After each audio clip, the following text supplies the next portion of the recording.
Teman-teman, kali ini kita akan membahas tentang beberapa hal. Yang pertama, definisi, etiologi, patofisiologi, manifestasi klinis, pathway, diagnosa, dan terapi. Selanjutnya, kita akan membahas tentang definisi BPH.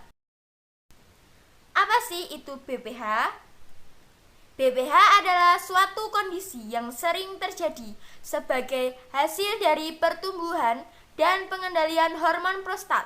Menurut Juliana Ellin tahun 2011. Menurut Sabiston David C.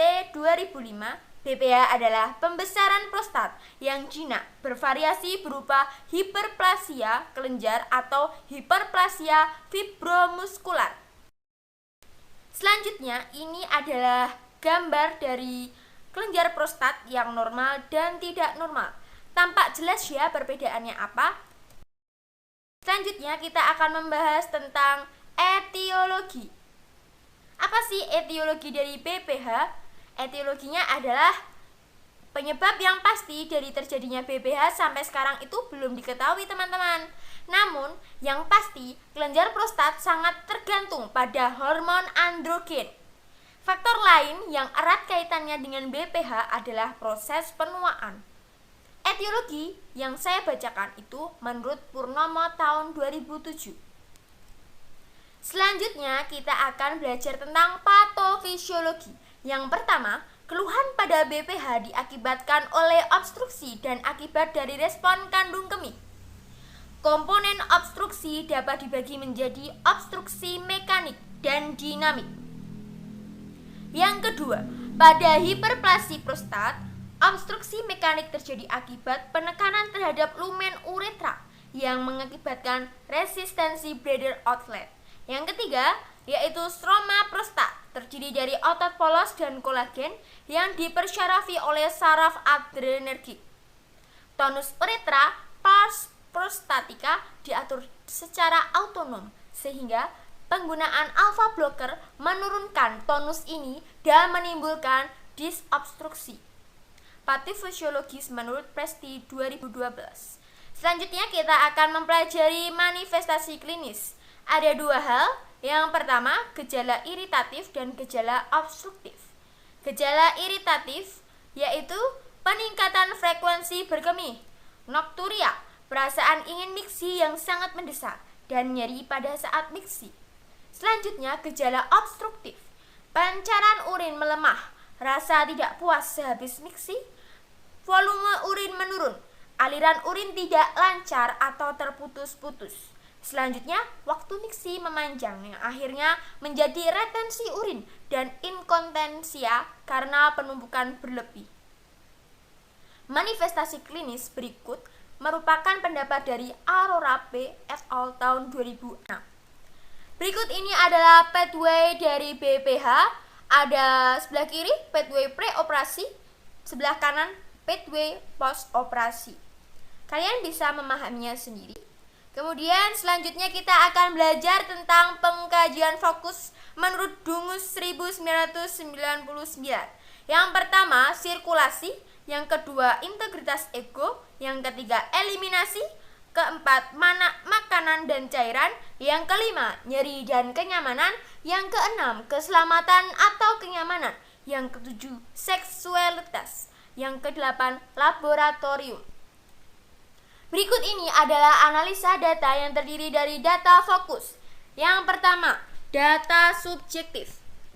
Data subjektif yang pertama, nyeri terasa seperti ditusuk jarum. Skala nyeri 7, mengatakan nyeri prostat. Mengatakan nyeri secara terus-menerus. Pasien mengatakan sulit tidur.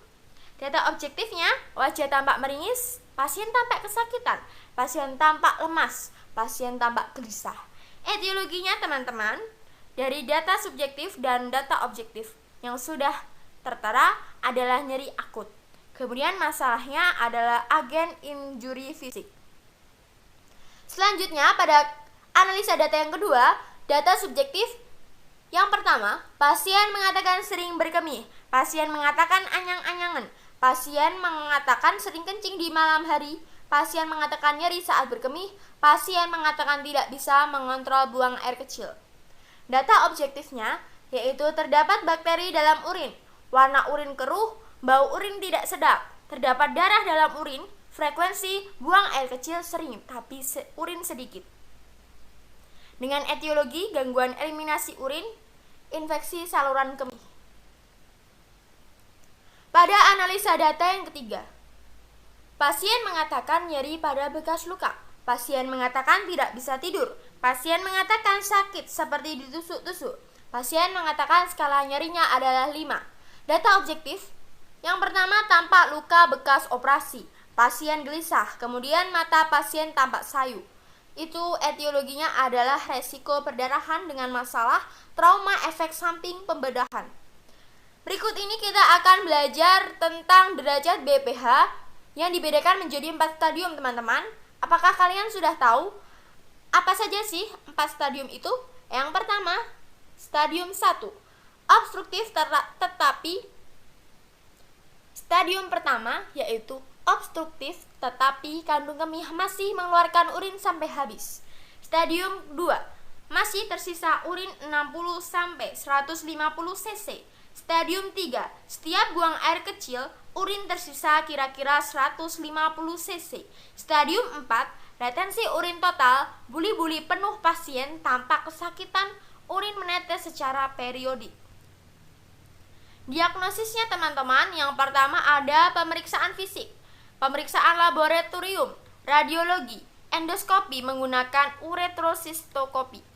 Pemeriksaan laboratorium dengan pengukuran kadar prostat spesifik antigen atau PSA. Kemudian ada pengukuran kadar kreatinin. Berikut ini adalah kategori keparahan penyakit BPH berdasarkan gejala dan tanda menurut WHO. Kalian bisa baca sendiri pada tabel yang sudah ditampilkan. Gejala khas dan tanda-tandanya itu sangat berbeda dan sangat signifikan. Selanjutnya ada terapi BPH, ada 2 teman-teman. Yang pertama adalah farmakologi, yang kedua adalah non-farmakologi. Yang pertama kita akan membahas tentang terapi farmakologi. Jika gejala ringan, maka pasien cukup dilakukan watchful waiting atau perubahan gaya hidup. Jika gejala sedang, maka pasien diberikan obat tunggal antagonis alpha adrenergic atau inhibitor 5-alpha reductase. Jika keparahan berlanjut, maka obat yang diberikan bisa dalam bentuk kombinasi keduanya. Jika gejala parah dan komplikasi BPH, dilakukan pembedahan. Selanjutnya, terapi non-farmakologi. Kira-kira apa aja ya teman-teman? Mari kita bahas. Yang pertama ada pembatasan minuman berkafein. Yang kedua, tidak mengkonsumsi alkohol. Pemantauan beberapa obat seperti diuretik, dekongestan, antihistamin, antidepresan. Selanjutnya ada diet rendah lemak, meningkatkan asupan buah-buahan dan sayuran, latihan fisik secara teratur, serta tidak merokok. Nah, sekarang presentasi dari kami sudah selesai. Terima kasih.